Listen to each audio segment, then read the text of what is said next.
From Connecticut Public Radio in Hartford, this is Audacious. I'm Kyone Wolfe. Today, you'll hear the first of a series of conversations we're having with people who are months, if not weeks away from their own death.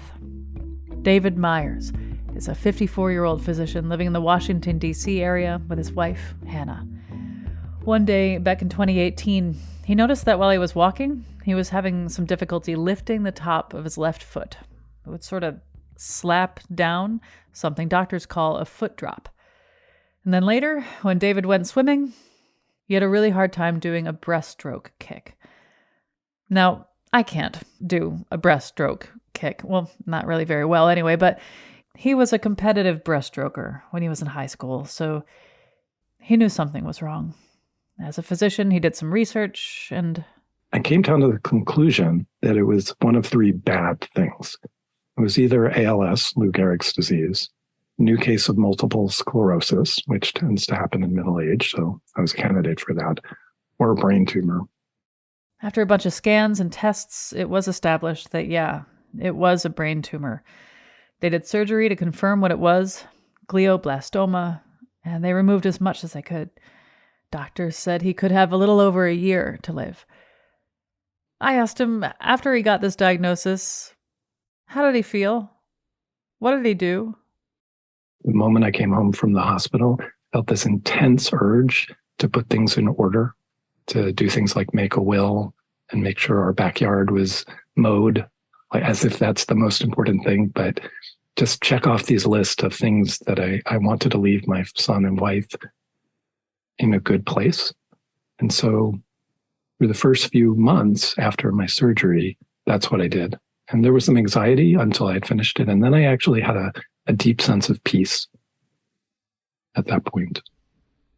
What were some of the things that you really wanted to make sure that you did in your remaining time, however long that would be?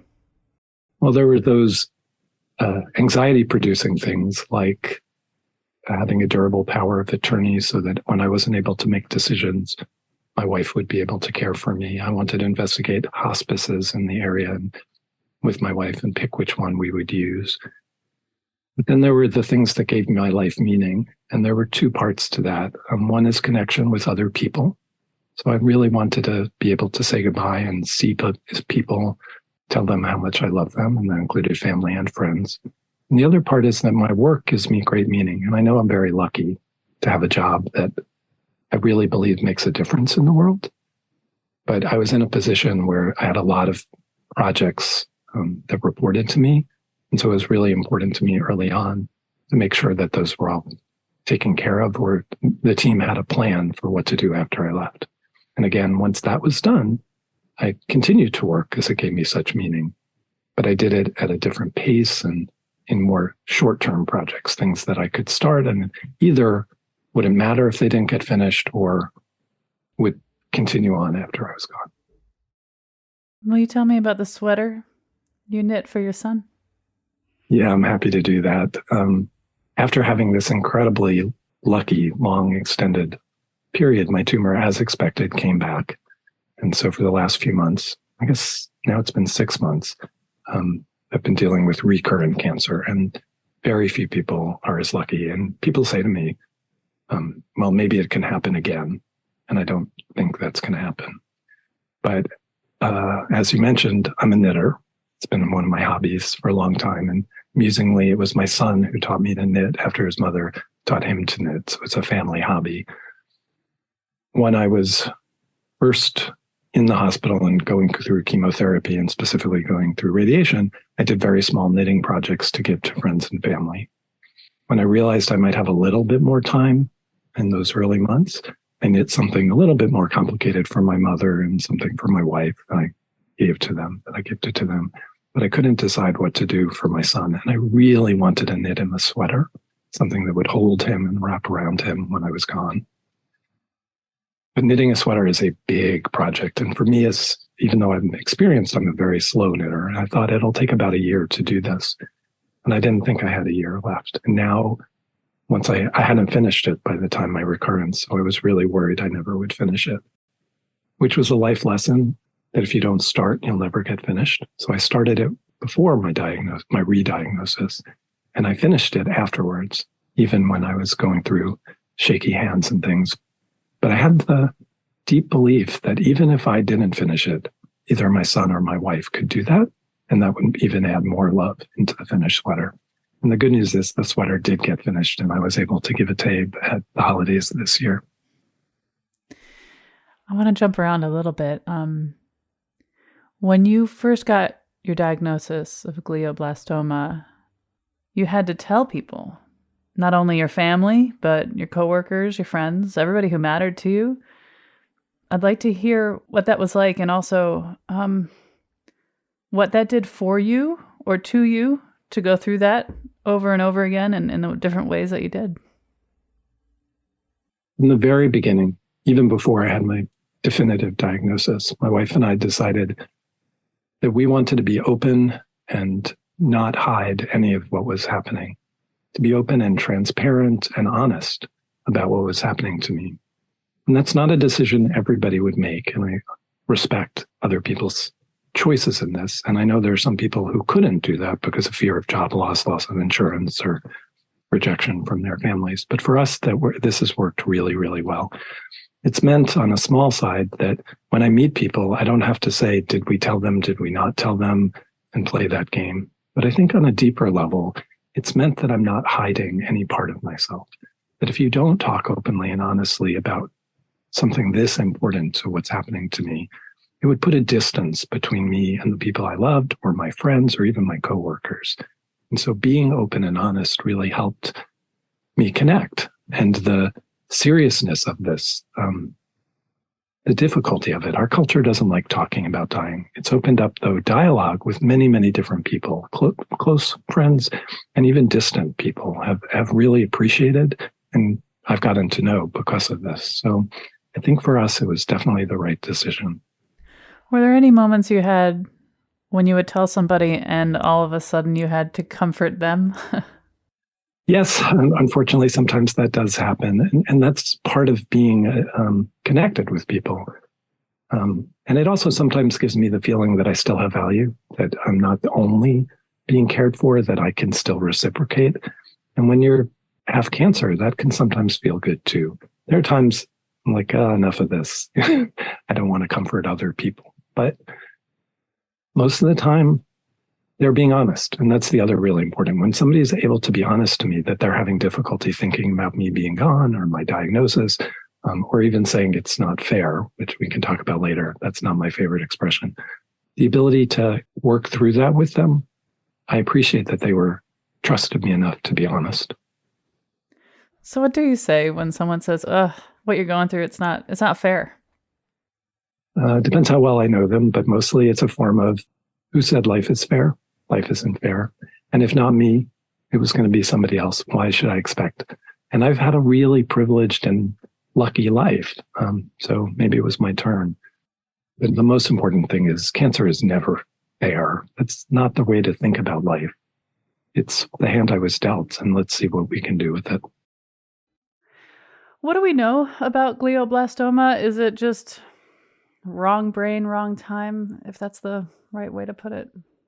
I'm guessing there are scientists who know more about the causes of glioblastoma. And my doctors, partly because I'm a scientist and a doctor, often offered me studies to read about and learn about. And I really appreciated that. And I would often skim them. My wife devoured them. So if we were here, she might know more about this. In general, I don't think we know much about what are the underlying causes.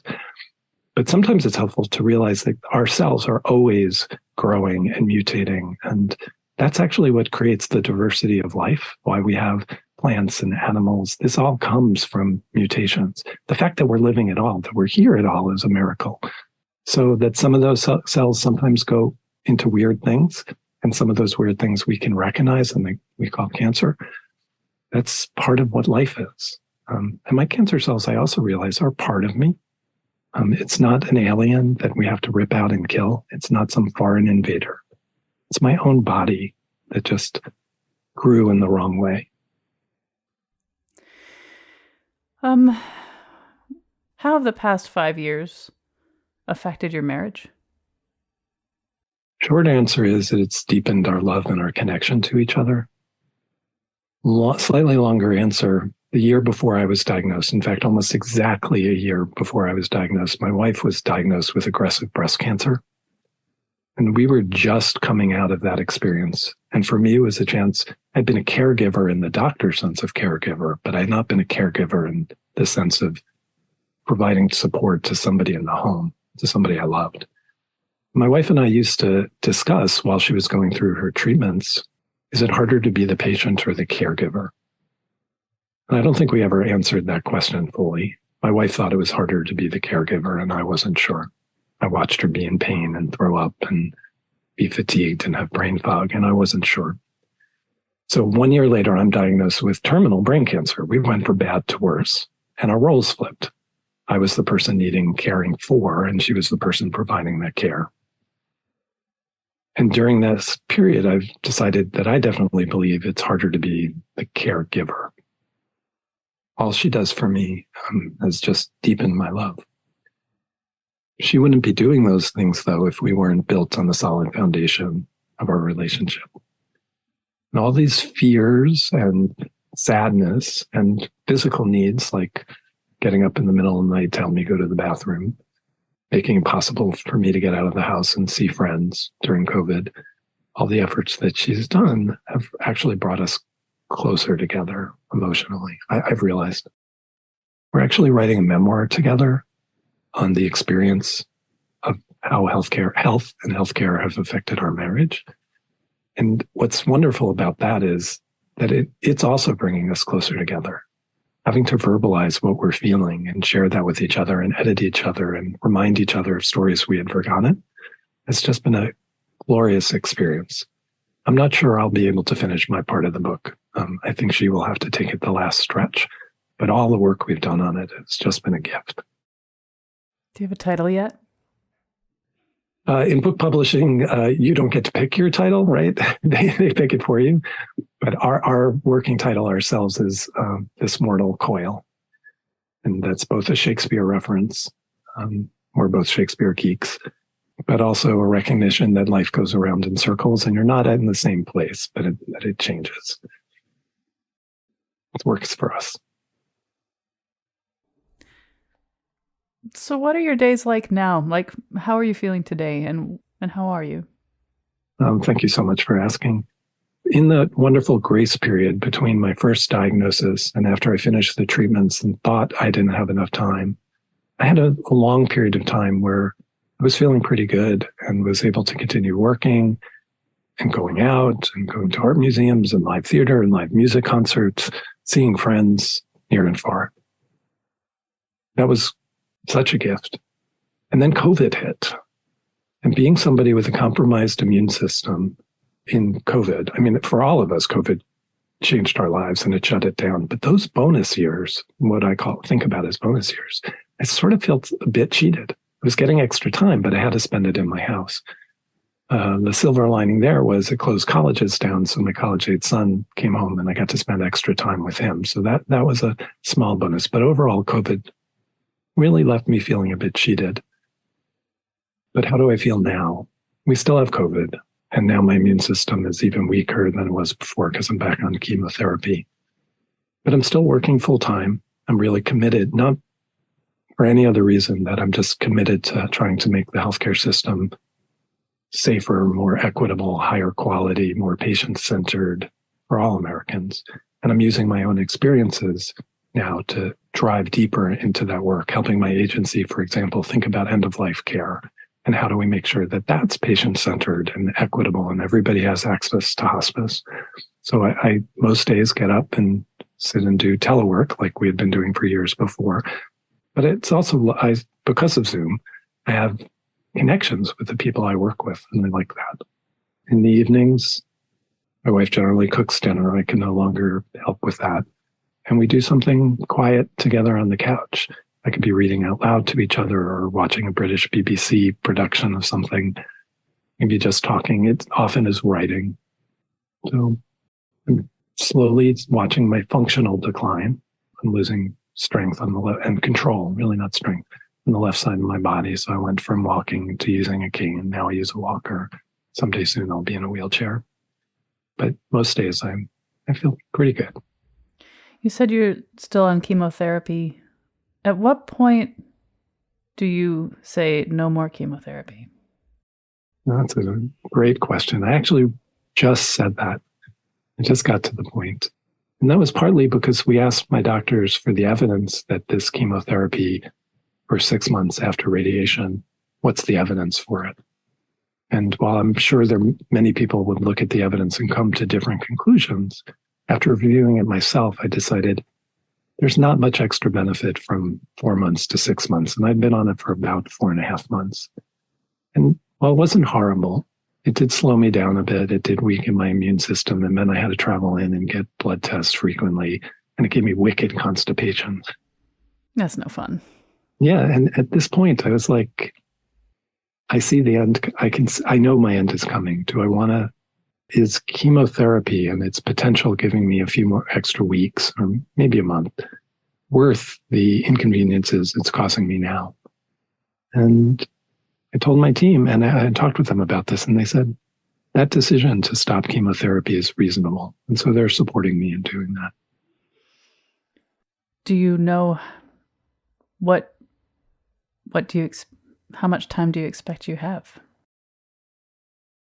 Still, almost anything is possible, but some things are more probable than others. It's possible that I'll die very quickly, 2-3 weeks. It's possible that I'll be very lucky and live for another 9 months or a year. It's far more likely that I'll live 3 to 6 months from where I am now. And so that's what my wife and I are thinking about, how to make the most meaning and the most value, most joy in that time frame. Which is one of the reasons why I'm like, I don't want constipation anymore. It's like you've had almost 5 years to, I don't want to say practice for this final era, but in a way you have. How do you think this final era of yours will be different than the years leading up to it? When you knew it was sort of imminent, but not sure, but now you are. How's it different? The period I'm in now is very similar to where I was relatively soon after treatment, my first treatment. And you're right that after I got through that and saw things were continuing, that I was doing well, I sort of reverted back to normal life, not thinking about death all the time. I don't think about death all the time now, but almost any decision I make, it's part of it. And I live day to day with a deep sadness that doesn't go away. That doesn't mean I can't experience joy and connection and frustration and all the other emotions. I do, surprise, but sadness is always there. And one of the things that helps me, and I expect I will take advantage of more, is hospice care. Americans are really afraid of death. We do almost everything we can to avoid even talking about it. And at this point, I'm not afraid to talk about it. And hospice care is one of the things that I think helps families, patients, people have less fear about death. And for me, the reason I'm going to go into hospice is because I expect I will lose cognitive function. I will keep losing physical function, and they're going to help me manage that. And as I lose the ability to feed myself or wash myself, or it's very possible I'll get agitated as either because I'm recognizing the losses or just because of the way the brain reacts when the cancer advances. And they'll be able to help with medications, if necessary, and functional equipment to make life easier. But more importantly to me, or maybe as important to me, is that hospice will look after my wife and son and make this transition easier for them, both explaining about what's happening, counseling them on the normality of the grief they're feeling before I die, which we call anticipatory grief, and helping prepare them be there for them in those first weeks after I die. So I'm a big proponent of hospice care. And I don't think I've ever been this close to enrolling. What has been funny about all this? Have you been able to find any humor? I have. I don't look sick. So sometimes people are talking with me and they forget. And in a way, I find that reassuring and lovely. But I was startled one time when somebody said, "So what are you planning to do after you retire?" And I could have cried, but I actually laughed. And we talked about that. Yeah, that sort of levity doesn't feel necessarily like a given, but when it arrives, it's kind of beautiful. I mean, you think about the absurdity of even existing in the first place. It's nice when a little absurdity is woven into the end, too. And to be able to still see that and enjoy it. That was Dr. David Meyers. He's currently in hospice care with glioblastoma. When we get back. Not thinking about what happens after we die has helped me be a better person now or get more meaning out of whatever time I have left. I'm Chion Wolf. This is Audacious. Stay with me.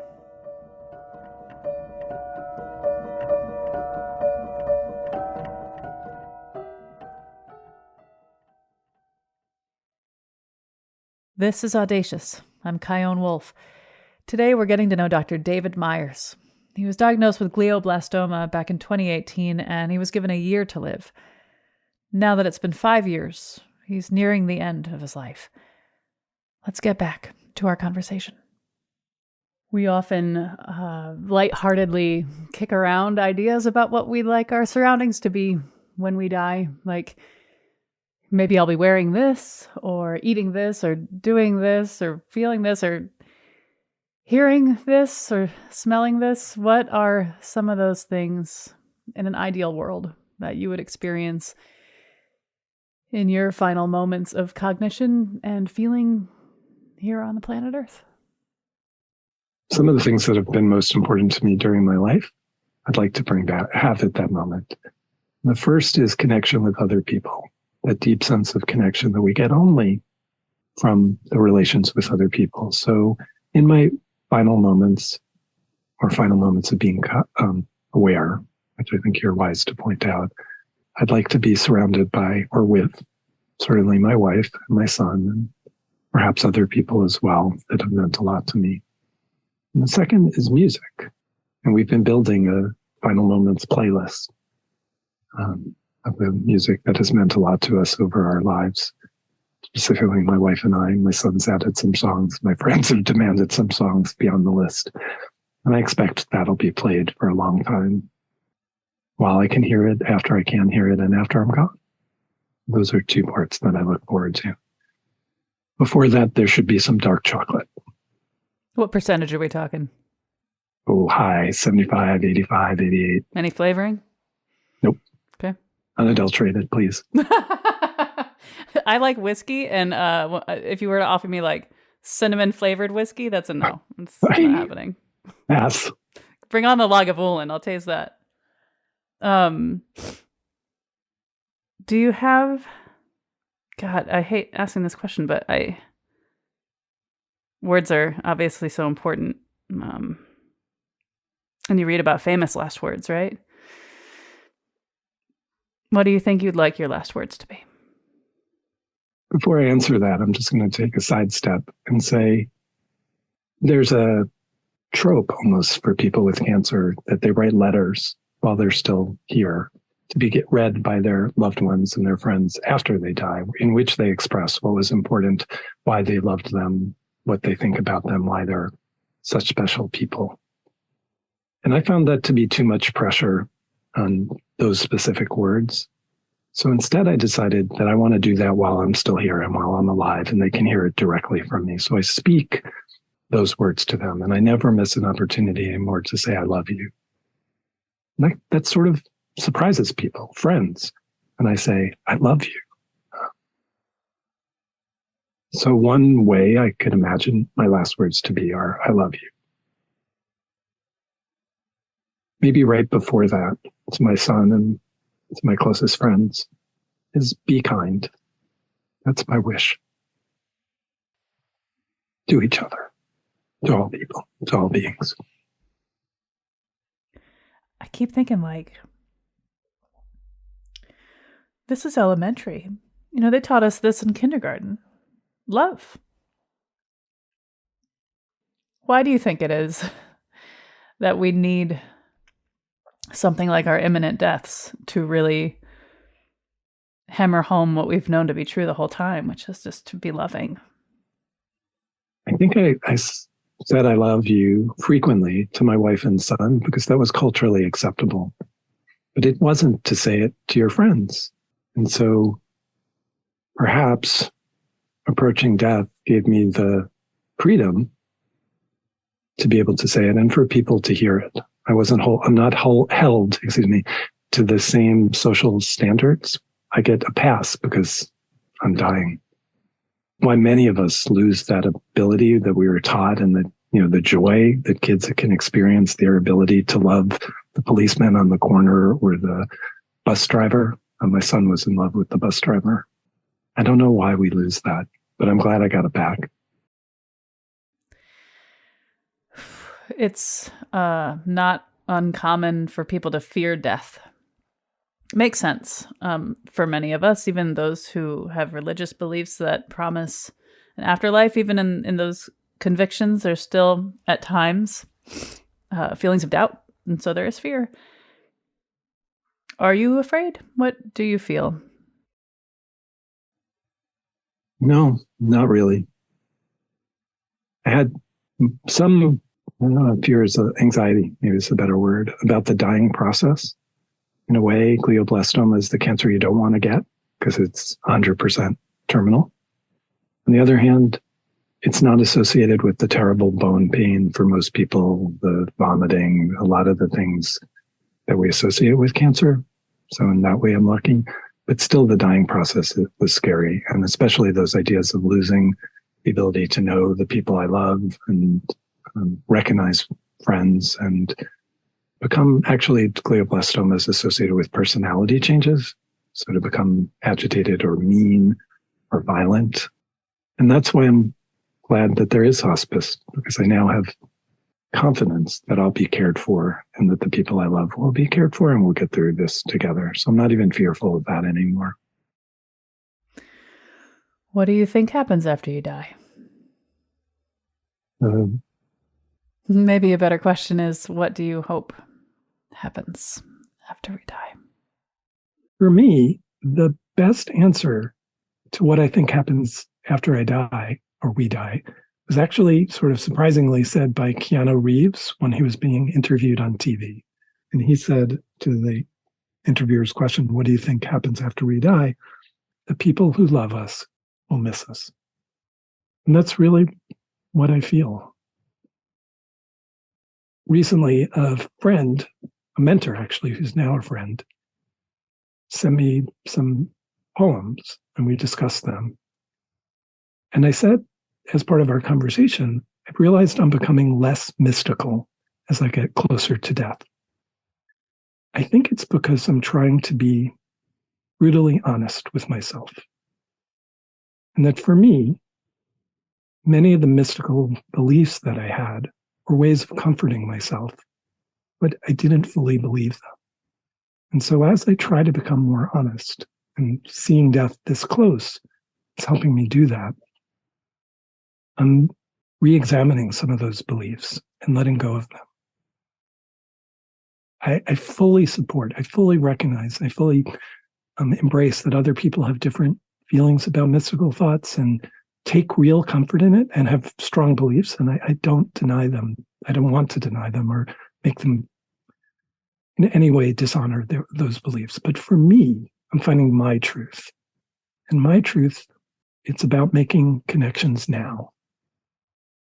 Leaving those mystical beliefs behind has helped me refocus on what I want now in life, which is being in love with people, making deeper connections with those people I love while I have the time, and doing meaningful work, leaving a better world for my family and those who come after.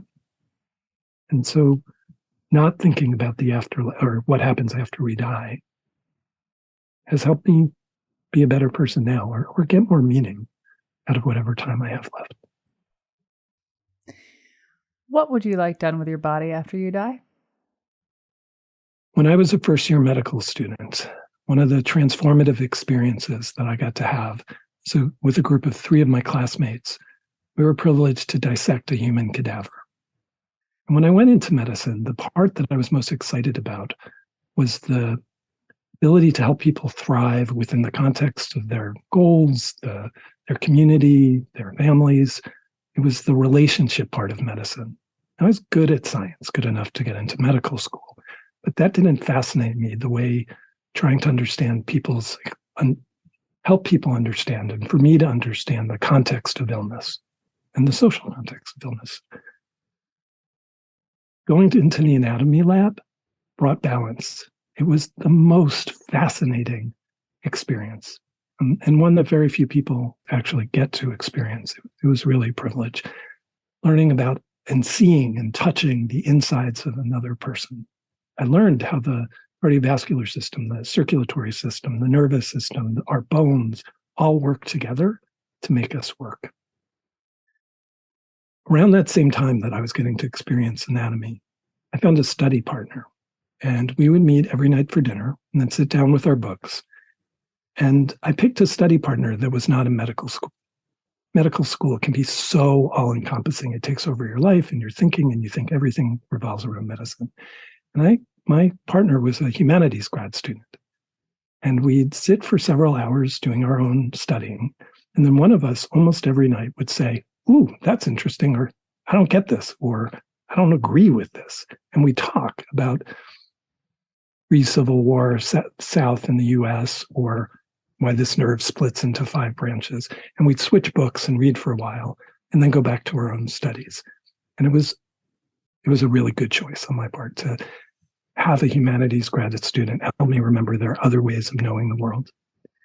As I approached my first anatomy exam, it's about 11:30 at night one night, and we had keys. They gave us 24/7 access to the cadaver room. I realized I wasn't learning anything from the books and the pictures. I needed to go see the cadaver and touch and feel and examine. And so I got up and I said, "I need to go to the anatomy lab." And on the spur of the moment, I said, "Do you want to come?" Because she had heard me talk about this cadaver every night for the past 2 months. And to my surprise, and I was quite pleased, she said, "Yes." And as we walked over to the anatomy lab, we talked about what it was going to be like and what the experience was. And I have to backtrack a moment. Very early on, when we were first making our first cuts in the cadaver and getting to know the cadaver, we were dissecting an older woman. That was the first thing we knew about it. And we decided, or I actually asked our group to name the cadaver to help remind us that she had a life, that she was a person, she had a story, and we might not know all of it, but we should respect that. And given her age and the time I was in medical school, we picked a time-appropriate name, and we called her Mabel. I just gave her the name Mabel. And so what I actually asked my study partner to do was come meet Mabel. Could I introduce her to Mabel? When we got into the room, she was very brave. And I was so impressed with her curiosity and her respect for my cadaver. And we spent 2 hours in the anatomy lab, me explaining the parts. And I actually gave her a pair of forceps, and she got to dissect a little in a way that my anatomy partners would not have minded. And at about 2:00, we went home together on the shuttle, or each to our own homes on the shuttle. And I passed the exam. And several weeks later, actually, we realized we wanted to be more than friends. And then we started dating. And a few years later, we got married. So that's where I met my wife. And we look back on a relationship and realize it was built on curiosity. And our first date was in an anatomy lab. Since graduating medical school, I've realized that Mabel has been one of my greatest teachers. I carried her with me as I met patients, and I tried to understand what was happening inside of them. And I remembered Mabel's arthritis in her left shoulder and what that looked like and what that must have felt like when I was talking to patients with arthritis, and the stomach scars that she had and what kind of surgeries she had and how congestive heart failure changes the shape of one's heart. I learned these from her, and it was a gift to me. She helped me become a healer. So now that I'm approaching the end of my life, I've decided to donate my body to an anatomy lab, actually where I finished my medical training. And my hope is that future generations of students becoming physicians will use me as their teacher. I don't know what they'll want to name me. Given my age, it'll probably be Michael or Steve, but David, I guess, is a choice. and that they will become better healers, better physicians because of their ability to dissect me. So it's in honor of Mabel that I'm doing this, but I also think it's in honor of my wife.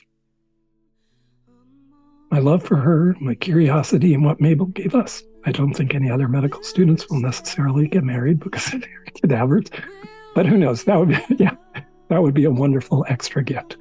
So that's my plan. That was David Meyers. We're going out with a song he loves, Fields of Gold, covered by Eva Cassidy. After the break. I'm not afraid of dying. And I think it's a mistake that Americans make that we come up with all these euphemisms. Being able to use the word die and dead and in my own context has been helpful. I'm Kyone Wolf. This is Audacious. Be right back. But I swear in the days still left, we'll walk in fields of gold. We'll walk in fields of gold.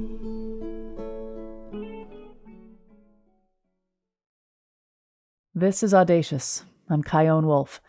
We're back with David Meyers. He's a physician in the D.C. area who's nearing the end of his life. He's had glioblastoma for 5 years now, which is uncommonly long for someone to live with such a condition. I wanted to know, would he prefer to die at home? Very much, unless something extremely unusual happens. My son was born at home, and I'd like to die at home. Because I want my body to go to the medical school. They have certain requirements, but it's not immediate. So I will probably lay here for a bit. And as I hope that many people I love will be here, while I'm dying and as I die.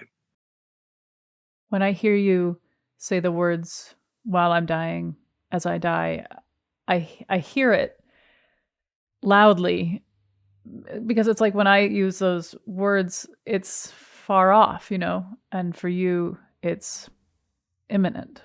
It's true. So when you say, as I die, when I die, are you used to saying it? Like, what goes through your whole body when you say those words? I'm not afraid of dying. And I think it's a mistake that Americans make that we come up with all these euphemisms. When I pass, when my time comes, that's not heading. And so in the same way that I'm interested in honesty as I approach death, being able to use the word die and dead and in my own context has been helpful. It helps keep the fear away. When I was first diagnosed, a mentor sent me a link to an app that he had been using called We Croak. It's a cute name, but it's based on a Buddhist tradition, a Tibetan Buddhist tradition, if I remember, of contemplating one's own death 5 times a day. And it randomly would send me text to say, think about death. And it would give a quote, sometimes from a poet, sometimes from a scientist, sometimes from a celebrity. And that was a useful practice early on. It helped me become more comfortable with this. I don't do that anymore. I still meditate most days, but again, that helped normalize. And it's sort of funny that even physicians don't like to think about it. And maybe it's that because physicians often see death as the enemy. I would argue, not argue, I can just say I believe strongly that physicians are not here to fight death. We're here to help people heal when we can and relieve suffering when we can, make meaning when we can, and help people thrive to their current abilities. It's like that. Not about death. To the point about remembering death 5 times a day, I have one of those little light up boards and you can slide letters into them. And I'm going through my own hard stuff in the past couple of years. I've been changing that message, trying to find one that, I see it every day when I walk out of my bedroom before I walk downstairs. It's in this window and I always see it and I want it to be meaningful. And right now and for a long time, it said, just passing through. And we all know it. And that's the frustrating thing about almost everything we talk about love and kindness and truth and honesty and compassion and grace. And We're just passing through. Like it's all stuff we've known the whole time, but it's almost like we don't think it can be that simple. But the truth is that it is. And it sounds like the closer you get to knowing that your end is imminent, the more things just get pared down to the stuff we've already known the whole time. I'm very frustrated with the fact that we need reminding all the time in all these ways. I don't know. That was beautiful. I think there's some value in Maslow's hierarchy of needs, the foundational set of needs that people have to get: air, food, shelter, warmth. Without those things, you can't move up. And then the pyramid gets up. And the very top of the pyramid, when you have all your other needs met, is this contemplation of and moving towards enlightenment, really engaging with big thinking, culture, art. I believe that while there's much to be said for that way of thinking, all of us have all of these needs at all the time. But what you pointed out is, I think, one of the reasons we forget about the top, even though we have those needs, we want to do those things, is because we get caught up in the mundane. That our natural evolutionary tendency to make sure we have food and make sure we have shelter makes us think when we're doing unimportant things that they are the important things, and we forget about what's really important. And I fully agree. I've had a terminal diagnosis 4.5 years ago with an average lifespan of expected lifespan. And this is an average of 15 months. And I lived through that, and then I kept living. It was, odd as it sounds to say this, it was a gift. It allowed me to stay focused on and start pushing some of those less important things away. I wish I could say I did it better, that I didn't get petty, that I didn't get needy, that I was able to stay focused on those things like kindness and compassion and love. They really are the most meaningful things. Connection. I wasn't perfect at it, but it really did help me stay more focused on that. And now that I have this recurrence, the rates are 4 to 6 months. I'm already a little ahead of that. So I've been very lucky twice, but this one has definitely made it easier to focus on those important things. You said you meditate? I do. How do you meditate? Mindfulness meditation has worked the best for me. I appreciate doing meta meditations, which is not meta as in Facebook or the metaverse in multiverse. No. It's loving kindness meditations, compassion meditations. It's easy to love the people we love. It's easy to express kindness and want good things for them. The practice, as I continued to do it, expanded the sphere of people I hadn't really, that I didn't know, but had seen, the ability to have compassion and realize they might be having a bad day, or I didn't know what else was happening in their life, and to wish them good things, fulfillment, peace, to have gratitude for them. Getting to the people who get under your skin, or the people that do bad things in the world, that's harder. But it did create it helped me more with my humility, with my ability to see a more broader scope to the world and realize I don't know everything. And the world would be better if we all wanted good things for all people. That's what I believe. So that meditation is the one I think I do the most often. I think about what it's felt like to talk with you. I have always been interested in death. I think it's important to talk about it and think about it and ponder it. There's a part of me that feels like we both share this ultimate end. It's just, that your time is more limited. And at the same time, like, I could have a stroke the moment we end this Zoom call. Like, I'd like to hear about how talking about this creates this sort of dual awareness. Speaking with lots of friends my age, and they're going through the same thing. And many of my friends are similar age. I have older and younger friends too, but a lot of them, I think, are in my general age range. And I'm going to be one of the first of our group of friends to die. I know that now. And it's helping them transition into a deeper, meaningful thinking about themselves as, whoa, I'm mortal. While it is true, and I can say none of us know when we're going to die, the probability of a healthy middle-aged person dying within the next 24 hours is tiny. The potential of them thinking about that they could die, what do they want to do with their time? Not in terms of How much money do you want to save for retirement? And I do think people should think about their futures, but about how they treat other people. When do you call your mother? Do you get that pet and give them love? Do you plant a tree? Do you go to the art museum? Or do you just sit on the couch for hours and hours? Scrolling Reddit. Yeah, exactly. What value does that give? And is that what you want your last day to have been? That's sort of where I end up. How do you hope to be remembered? Someone who's kind. Someone who supported those around them. And who, through my work, made a difference, made the world a slightly better place. I don't want to hang up with you. I was going to say I'm always here for you. It's probably not what I can say anymore, but I do hope to listen to your show more. This has been so valuable, so lovely. Thanks. And when you signed your thing, your friend, making new friends is so important to me right now. So I'm glad to count you as one of them. That's an honor. Thank you. I'm sending you so much love, and I'm so appreciative of you spending this most precious time with me. And just thank you. It's been valuable for me too. Thank you. Be well. Peace. Peace. After I recorded with David, I asked him which song should we use to end his episode. And he wrote, "Dancing was one of my great joys. After my diagnosis and treatment, I've been unable to dance like I used to. Recently, I rested my arms on Hannah's shoulders, and we swayed together to Peter Gabriel's version of the Book of Love in our tiny kitchen.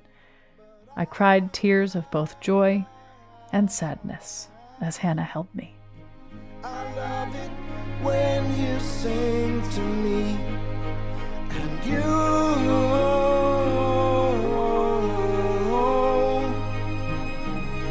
can sing me anything. Audacious is so lovingly produced by me, Jessica Severin D. Martinez, Khalil Rahman, Meg Fitzgerald, Meg Dalton, and Katie Tolarski at Connecticut Public Radio in Hartford, with help from our interns Elizabeth Van Arnhem and Melody Rivera. We are sending deep appreciation and love to David's son, Abe, and to his wife, Hannah Joyner, for her presence and support through my conversations with David. You can hear more episodes at ctpublic.org/audacious, and we do have a longer version of this conversation with David. You'll hear us talk more about meditation and how it can sometimes be misused to create more separation. And if he could wave a magic wand and single-handedly solve the many problems of healthcare, where would he start? That's available right now, wherever you get your podcasts. And if you know someone who may want to join us for this series of conversations with people who are nearing the end of their lives, regardless of age, we welcome you to share this and to get in touch. Our email is audacious@ctpublic.org. Thanks for listening. I love it when you give me things, and